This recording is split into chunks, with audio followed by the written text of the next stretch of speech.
Hello everyone, welcome to part two of the exit planning webinar.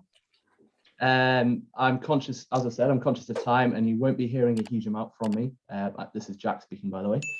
I just want to thank Martin and Amanda and Neil in RL Wealth and Martin, the tax advisory team for joining us and talking us through some exciting stuff today. I'm just going to kind of introduce things and I'm just going to let these guys get on, and I'll probably be hosting the Q&A question at the end. So if we have a quick look at the agenda, as I said, a very quick introduction, a recap on what happened in part one before I pass you on to Martin, who's going to be covering the tax side of things, who will then seamlessly pass you on to Neil and Amanda over in RL Wealth, and then there'll be a little summary at the end and time for you to ask all of the questions, which I'm conscious there'll be probably a few of those, but we'll be saving those towards the end. Without kind of spoiling what the other two are going to be talking about, I think one of the key themes of today is going to be this idea of an exit strategy not being a point in time, addressing it at the point in time where you want to sell. This is something that you're going to have to think about now with the view of maybe something happening sometime further in the future. And obviously we are very lucky here at Robson Laylor to kind of offer that holistic approach, both in terms of the business tax side of things, but also the what happens after the sale in terms of what your plans are as individuals. And again, both of these things need to be considered well in advance. So if I just quickly move on to the formal introduction, of course there's the traditional quotes at all of our sessions, and there has to be some kind of thing, so apologies for that. And as you can see, what Benjamin Franklin was saying here, there's only two certainties in life, death and taxes, and unfortunately there is a little element of morbid of this session being a little bit morbid, because it's going to be talking about both of those things in a little bit of detail. Just spoiler alerts on that. In terms of kind of what we're not covering in this session is, as I said, we did have a part one session which covered kind of different methods of disposing your business, and also how you can get your business ready for sale. And then we have some really good input in there from the Bristol business brokers, as well as Leonard Curtis as well on the insolvency side. And I would encourage you to have a look at that. That's available on our YouTube channel. And also we're planning on doing a part three session as well at some point in the future, which will cover kind of the more legalities of selling your business and the steps involved there. So without further ado, I'll pass you on over to Martin, who, as I said, will be covering the tax side of things. So thank you, Martin. Thank you very much, Jack. Hi, everyone. Thanks for joining us today. It's interesting that you started with that quote, Jack, because I often think taxes are inevitable, but it's very much the case that with good planning, some taxes are almost voluntary. It's not that you can decide whether you want to pay a liability or not, but whether you have a liability is often down to your planning. And if you plan with sufficient notice, then often you can avoid that nasty bill. So we're talking here about exit planning, and I think it's worth making the point about when the best time is to start planning your exit. And the best time is actually when you started your business. There are a lot of things here which are very hard to undo once you build up a bit of steam and the business is running. Once you've got value in the business, it makes it harder to do things like move shares, change structures of the setup of the business, whether it's a company, partnership, etc. Those things are harder once you're up and running. So as far as you can, when you start your business, you should start also thinking about, well, what is it you're trying to get from the business? If you know going in that you're trying to build up a chain of 20 franchise businesses across the north of the country, and you're going to sell them off individually at the end, then your structure would be different to if you're just setting up and having a lifestyle business that you'll close the doors one day and there'll be nothing left in the pot. The planning at the start for those two different things is completely different. So if you didn't start your planning your exit when you started in business, the second best time to start planning your exit is now, of course. So why is planning your exit so important? Well, I think the key thing to think about here is the difference in the tax rates between income tax and capital gains tax. And these aren't up to date as of yesterday's announcement, but you can add another 1.25% on the income rates there. And if anything, that's probably helped make this argument even stronger, that the best possible outcome on income tax, if we ignore things like annual exemptions and personal allowances, then your lowest current personal rate is going to be 8.75% on dividends, whereas you can get 10% on capital. That's pretty attractive, especially if the 10% on capital is instead of 45% on income tax. So there really is a big difference here, and there's a really high incentive to try and get this right. It's also worth mentioning briefly inheritance tax as well. And you might wonder why, because most people will have a shorthand for that of death taxes. But of course, inheritance tax is something that is critically changed depending on the makeup of your estate at the point of death. If you've got a normal trading business, which all of the assets in the business are employed within the trade, rather than an investment business. So if you've got a widget factory that makes a lot of widgets in a factory owned by the company, and that's all it's got in there and it's worth a lot of money, then you've probably got no IHT charge on that if you were to pass away while you own the business. The day that you sell, though, you turn an exempt asset into a chargeable asset for inheritance tax purposes. So £1 million business passed down the generations can probably be passed with no tax, but £1 million worth of cash would probably attract a 40% tax. So there's £400,000 difference here, depending on your ownership of the business the day before sale and your asset base the day after sale. So you've really got to think very carefully to make sure you keep an inheritance tax in mind at all times here. I'll start by talking about entrepreneurs relief. Oh no, wait there, I won't. Everyone is still calling it entrepreneurs relief. It's not that anymore, but most people will still call this entrepreneurs relief. It's now business asset disposal relief. It's largely the same as entrepreneurs relief. And this is the thing that allows you to get capital gains tax rates of 10%. It's not on unlimited gains and it's not on all business assets. But this is where we're trying to aim towards if we can. We're trying to get this 10% tax rate on business asset disposal relief. So let's talk very quickly about which kind of people can get BADR. And I suppose the first thing there is, it might seem like I don't need to say it, but it's people. So companies that sell other companies don't pay capital gains tax anyway. That's corporation tax. And although there are exemptions within the corporate tax regime, we're talking here largely about people selling a business. If it's a company, you need to be an employee or an office holder of the business. You need to also have 5% of the ordinary share capital, 5% of the voting rights, 5% of the profits if distributed, and 5% of the assets on a winding up. So you can't have pretend 5%, you could have a real 5% here. And BADR is basically an allowance that says your first £1 million worth of capital gains will be taxed at only 10%. After that £1 million is used, you would pay 20%. So the first planning point is straight out of the box here. If there's two people running a business, and let's say they're the man and wife or civil partners, and all of the shares in the business is all owned by one of those people, you will only get one allowance. Basic planning here is if you're in a couple and you're going to share the spoils after sale anyway, why not try to structure the business so you can get two lots of allowance? And that's the first planning point there. Let's quickly talk about what type of assets you can sell as well. So if we're talking about shares, we're really talking about the sale of a company that is a trading company. And there's been a lot of case law and a lot of discussion about what trading is for these purposes. HMRC very kindly give us a definition of normally no more than about 20% of it being non-trading. So it doesn't define trading other than to say it shouldn't be non-trading. But loosely in the real world, most people can look here and say, well, what's non-trade? Investment assets and activities is normally non-trade.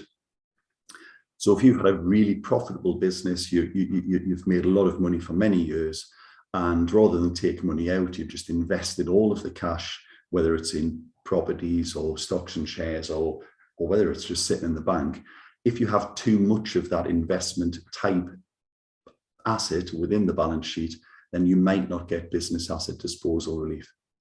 As an added quirk here, it's a similar test to see whether you get the inheritance tax 0% on passing on as well. So again, another thing here is to avoid having too much in your company structure that is not trading related. And that's a classic trap that people fall into quite a lot. Can you get BADR on other things? Yes. Furnished holiday lets are a good example of a one that you might not have been aware of. A couple of things to worth mentioning here. If it's not a company, then you need to ensure that there's a material pulling away from the business or a cessation of business. If you sell one furnished holiday let and you've got 10 others and you're keeping them, you probably fail.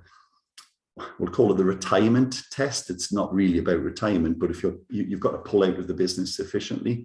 If you sell all of your holiday lets, you'll probably get it, subject to them being qualifying lets. If you sell one and it's your only one, you'll probably get it. But it's not just the case that all holiday lets get BADR. Sole traits and partnerships have slightly different rules on what it means by pulling away from the business. But again, if you've got a corner shop and it's just in your name as a sole trade and you sell the whole thing, you'll probably get BADR as long as you haven't got a chain of 6 other shops. Loosely, that's the way to think about it. What it doesn't cover is just normal property. So if you own a factory that is just occupied by a commercial tenant and they make widgets, you won't get it on that, and you won't get it on your residential property let either. So, and again, there's a lot of special occasions when these rules aren't as simple as they should be, but it's always worth checking. You've normally got to meet the criteria for 2 years up until the point of sale as well. So if you start a business and it's a phenomenal success and you sell it after 23 months, you won't get BADR. If you wait a month, you might. So again, the timing is really important. And I suppose another quick point here is if you're in a position where you've got, let's say, a husband and wife business and only one of the people has qualification for BADR, and you think, oh, right, I'm thinking about a sale, we need some shares in the other person's name to get 2 exemptions. You've got to be really careful about the timing because you've got to make sure at the point of sale, everybody is qualified for the 2 years. And there are special rules between spouses, but again, it's not as simple as just thinking, well, the day before we're in the right place, so we'll be okay. It's much more complex than that. So the next thing to talk about really is just the many different forms of exit and some of the things to think about. Most of these you'll be aware of. It's a couple of slightly more unusual things in there. And I'll let you decide whether I'm going in order of preference here or I'm giving you the worst first. But death could actually be just the thing you're looking for if you're planning to die with your boots on. If you're planning to own the business until the day you die, you've got no intentions of giving it up while you're alive, and it's fully trading and it fully qualifies for the 0% inheritance tax, then dying with your boots on, for want of a better expression, might actually not be a bad idea. The reason for that is that the person who receives the business can often receive it with 0 inheritance tax and will get an uplift in the value for capital gains purposes. So it's a really good planning tool. And I don't mean the death as a planning, but you might not get out if you're already really old and you think, well, I've got to get rid of this before I die. That might actually be the bad thing to do. It's also worth mentioning death here because you might think, well, I'm not planning to exit for a long time. Death might have other ideas. They might force an exit much quicker than you think. So again, if you've got a company that doesn't qualify for 0% IHT at the moment because it's tainted or diluted by investment assets, you should probably look at trying to get some of those funds out in some way to make sure that if you did pass away, you would qualify for the 0% IHT. And a classic one, which the financial planning team might come on to later, is rather than leave all of your money in the business, you might consider something like pensions to take money out of the trade and asset and do something else with it down the line. So death is definitely something to consider, although not recommended in its own right. Probably the most likely way that businesses are passed on into families is via a gift. And again, you might think, well, I've heard there's no tax on gifts. The thing to think about here is capital gains rules say that a gift to a connected person is taxed as if it's a sale at full market value. And there is then an exception to that to say, and if it's fully trading, you can hold over the capital gain. So what do I mean by that? Well, if you've got a widget factory making widgets and it's got no investments in, you can probably pass shares to other people. And as long as that person agrees to take over your capital gain when they sell, then you can pass that with no capital gains tax. You've still got inheritance tax issues to consider, but we'll assume you're passing here long before you pass away. Again, where you could get unstuck here is you think, well, Marty said we can pass the company on. You might not get this if you've got too many investment activities rolled up within the corporate structure. You cannot just give shares away in a property investment company, for instance. It's a fundamentally different thing. So you've got to make sure that before you think about any kind of gift or sale, you look at the mix-up of the assets in the company. Moving on to what we'll just call third-party sale. So this is someone knocks on your door and says, I like what you've got, I'll take the lot, please. I want the shares in the company, and by default, they take over all of the assets, liabilities, and everything that goes with it. So I'll start first of all by saying, again, if you're sitting on too many investments, your buyer might not want those investments. So if you've got a business that you're thinking you might sell in a couple of years' time, but you've got too much cash in there, or you've got a couple of investment properties in there, you've got to think about whether your buyer is going to want those things. And the reality is they probably won't. You know, if you've got a factory that you're selling to someone because they want to get into making widgets, they won't want to buy your spare cash, for instance. So, you know, they're not going to give you £1 million for your business and then say, well, actually, you've got £1 million spare cash, so I'm going to give you £2 million. They're not going to get the finance to raise just to buy somebody else's cash. And also, they're just going to be getting the problem of how do they get that cash out. So having a war chest in business is a good idea. If it's too big, though, it causes serious issues down the line, including possibly making you less attractive to a buyer. The next thing to bear in mind again here, and I'll not keep banging on about this, but if on day one you have a business with no inheritance tax, on day two you have cash, and on day three you die, your inheritance tax bill will be 40% of the sale of your business. So that's why I mentioned death earlier on, not as planning a death, but making sure you don't sell at the wrong time. The next most popular option here is that people look at your company and for whatever reason, they don't want the entire company. They just want the trade and the assets. So again, if you're a widget factory, they might say, well, we want your order book, we want the machines, and we want the factory, but we're not buying all of that spare cash, and we don't want those 3 buy-to-lets that you've built up as well. What would happen there? Well, actually, in some ways, it's a little bit simpler, but also it's harder to get the BADR. But what would happen is the company would sell the assets, it would sell the order book or the goodwill to give it a proper name, and it would pay corporation tax on any gain that it realizes. You would then be stuck with what would be an investment company sitting on a bunch of cash, and you would now have an IHT chargeable company, almost certainly, and you'd have to think really carefully about how you're going to get that money out. If you haven't got too much in the way of other investment assets, you might just say, well, we've sold the trade, we've collected everything in, let's wind the business up. If you do that and you do it quick enough, you could probably still qualify for BADR.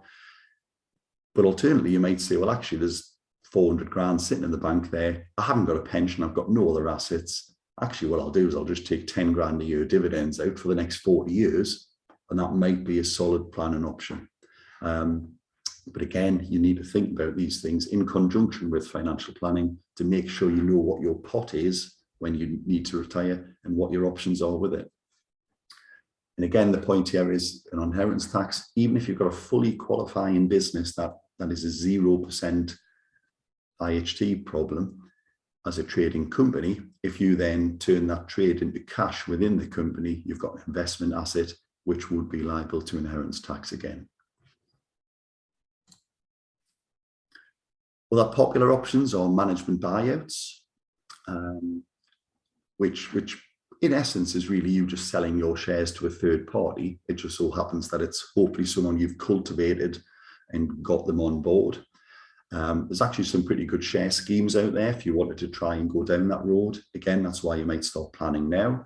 You might want to incentivize your current management team in a tax efficient way to commit to the business with the option to then buy in at a future date.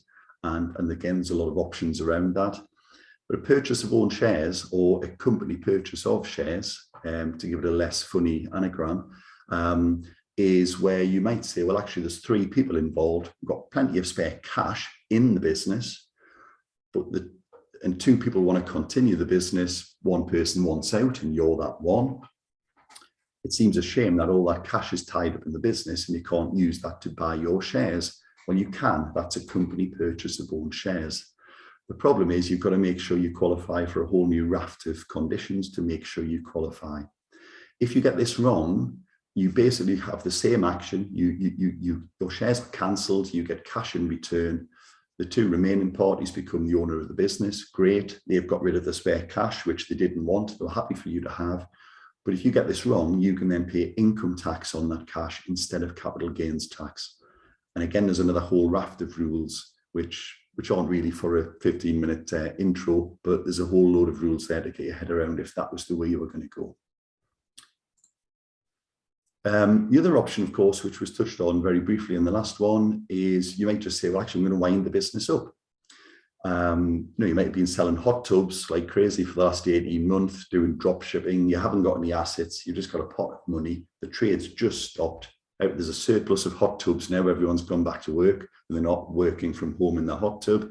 There's no business to sell, so there's no trade to sell. There's no assets of the business to sell. You're just stuck with a company with a bunch of cash in.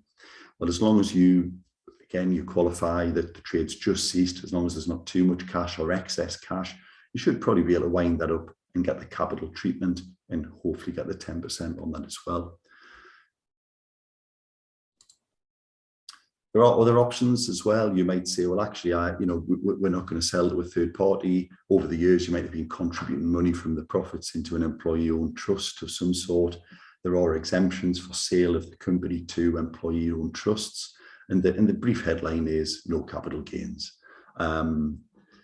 Where the money comes from, well, it's probably came from the company in the first place. So this is for the philanthropic people out there who are thinking, well, I'm actually building something for my team rather than as a legacy for other reasons. But you will still get your cash out at the end, just in a slightly different way. I think it's worth mentioning, just to finish off here, that all of the things we mentioned here are exactly the kind of thing where if you're sitting in front of someone who's just about to sell an asset and get £5 million and they don't quite qualify for something because of a technicality, there's often a genius plan devised at the 19th hole, or their mates told them down the pub, well, just do this, you'll be fine, you can just do this and pretend it was something else. There is so much anti-avoidance here that I really can't go into it, but one of the key things here is you can't normally sell a business and then start the exact same business the next day and hope for the capital treatment. You haven't really retired. And again, it's not about retirement age, it's about pulling away from the business. But there's normally got to be a cessation of some kind. You can't just pretend you've ceased, but you're still going to do exactly the same thing the next day. You can't allow excess money to build up in your business purely so you can wind it up and get the capital gains route. If you have too much cash in there, at some point it's investment, and you wouldn't get the 10% rate. And there's probably just as many pages on the anti-avoidance, if not more, than there is about the cool things you can do. So that's why, again, it's worth getting good advice long before you're even putting your business on the market. If you wait until you're on the market, it's often far too late to make the changes that you need to do. So let's assume you've negotiated all of these murky topics and you've came out the other end and someone is about to give you a bunch of cash. What next? Well, it's worth bearing in mind here that one of the main exemptions I've talked about there is the fact that inheritance tax wise, businesses are pretty good. They can often be zero inheritance tax on it, and turning them into a single stock that you just fancy because you've got a share tip is probably not going to get you the same relief. So this is where the financial planning team and proper financial advice can come in, because a lot of the options you can discuss with your planning team would include about making sure that money can still stay within the inheritance tax exempt world.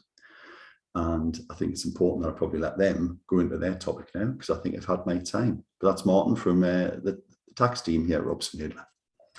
I'm now going to pass you over to, I think it's Amanda first, and I'm going to do a very technical thing and just turn my camera around, and you should see Amanda. Hello.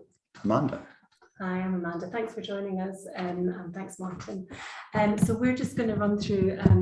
Obviously, we speak to lots of business owners all the time, work with them closely, and the accountants, which is great because we've got see-through to accounts and tax returns, and so that works really well. And we regularly have chats with the accountants, and perhaps to do some end-of-year financial planning for the business. So that works really well. Okay, so just a little tiny bit about us. We've been around since 2005. We tend to deal mainly with RL clients, but we've got a lot of our own clients that have come from, client referrals, word of mouth, that sort of thing.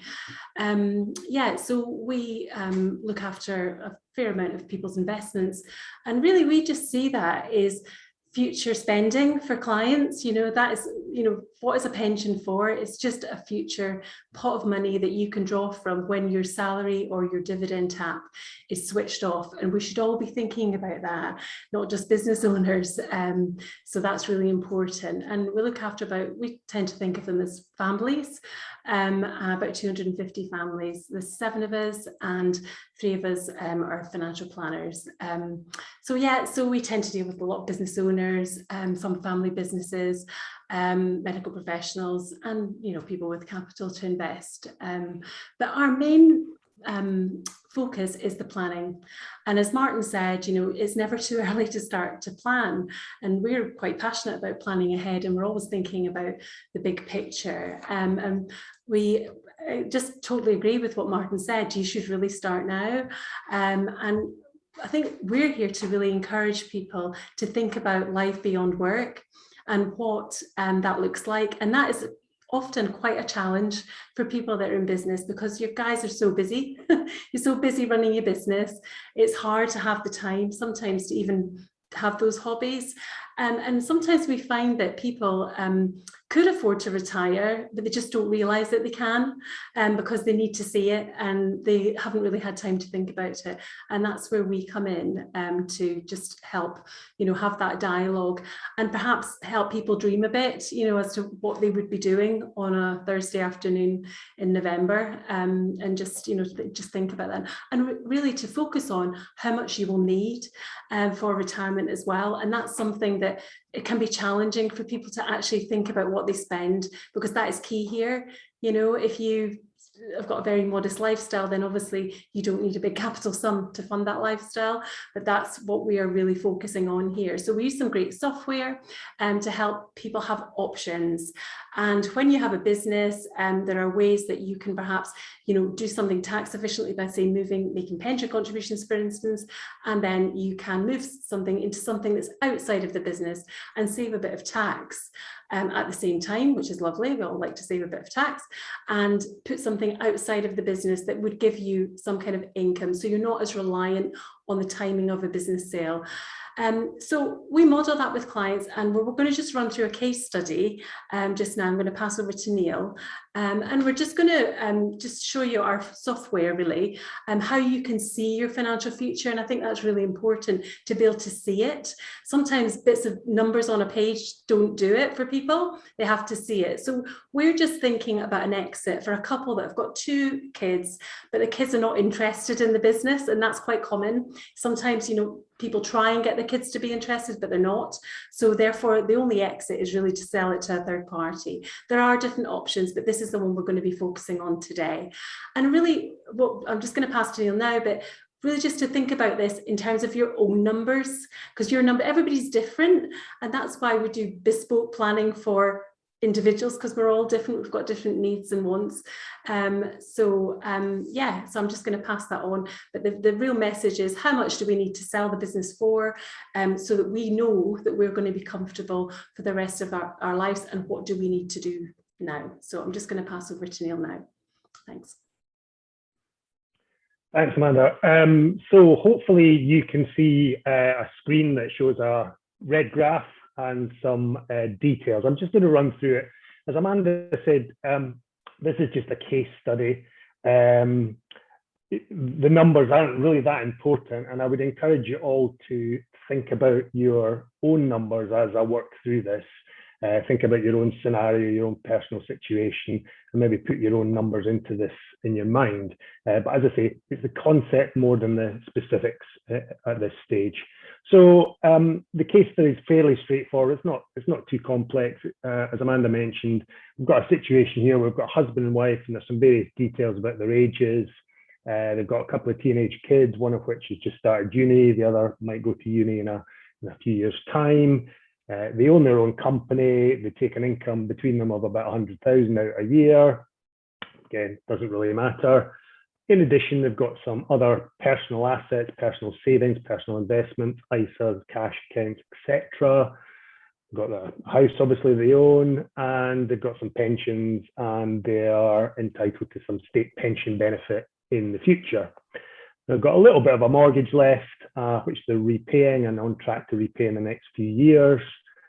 And in terms of their lifetime spend, currently they spend about £68,000 a year on everything. So that's day-to-day spending, utility bills, petrol in the car, food shopping, as well as the nicer stuff like, eating out, travel, hobbies, etc., etc.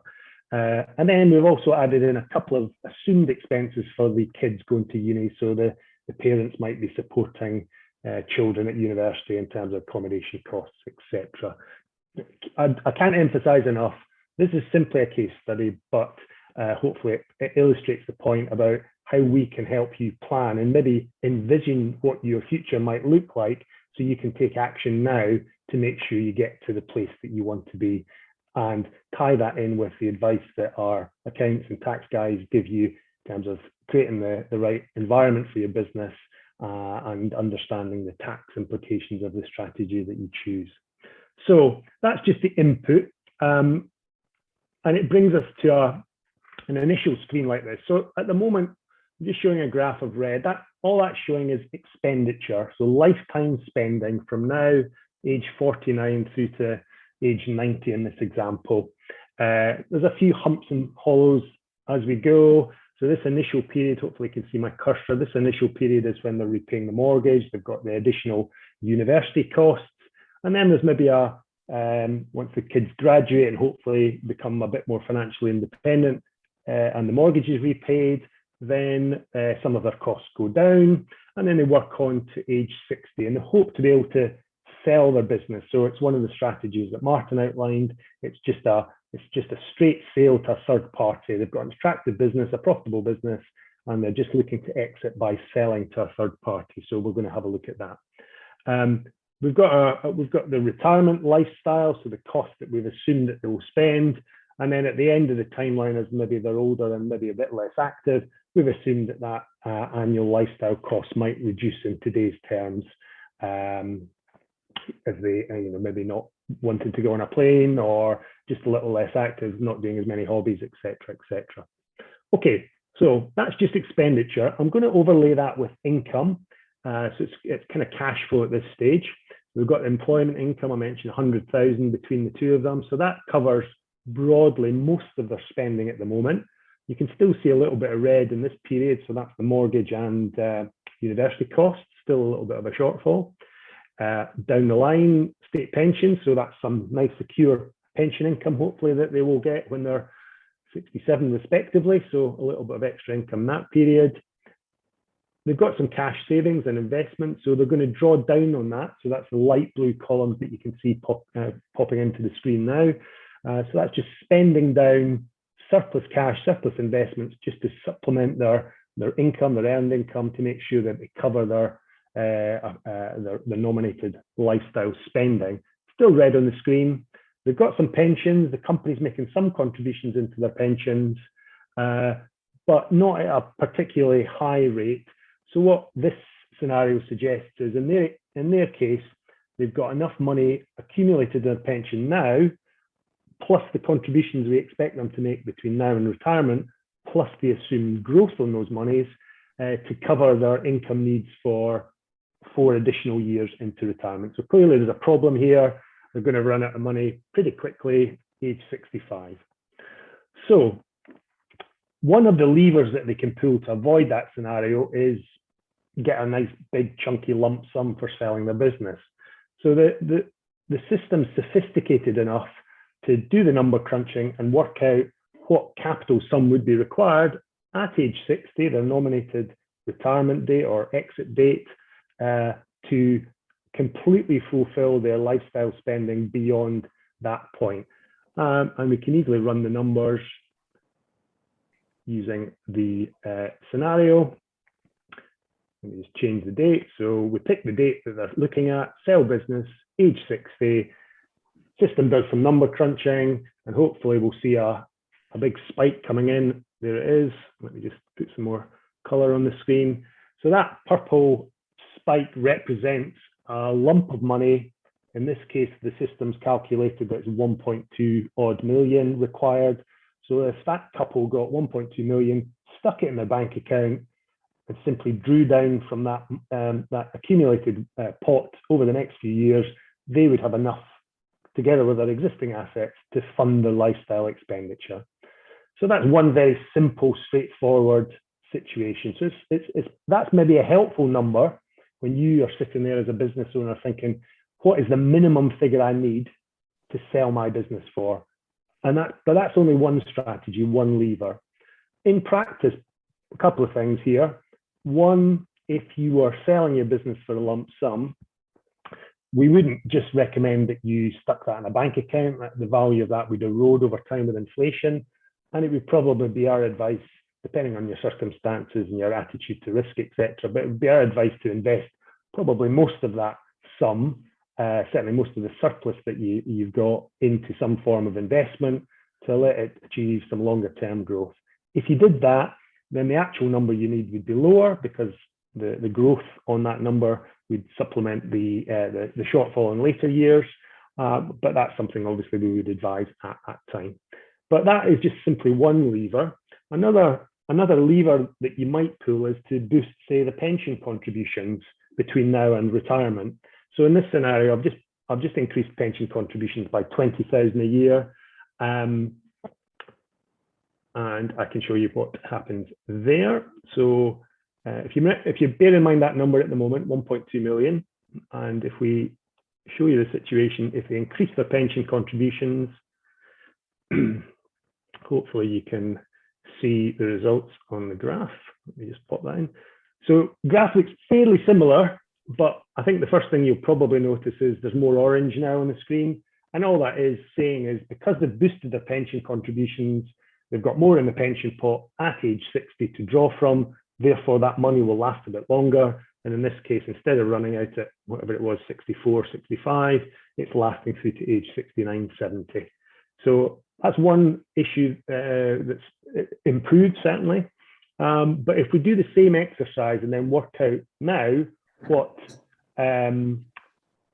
number is required to fulfill all our expenses, obviously the number will be lower, but we can see if we can work it out. It'd be good if you maybe want to try this yourself in your head, if you can think of a number and see how close you get.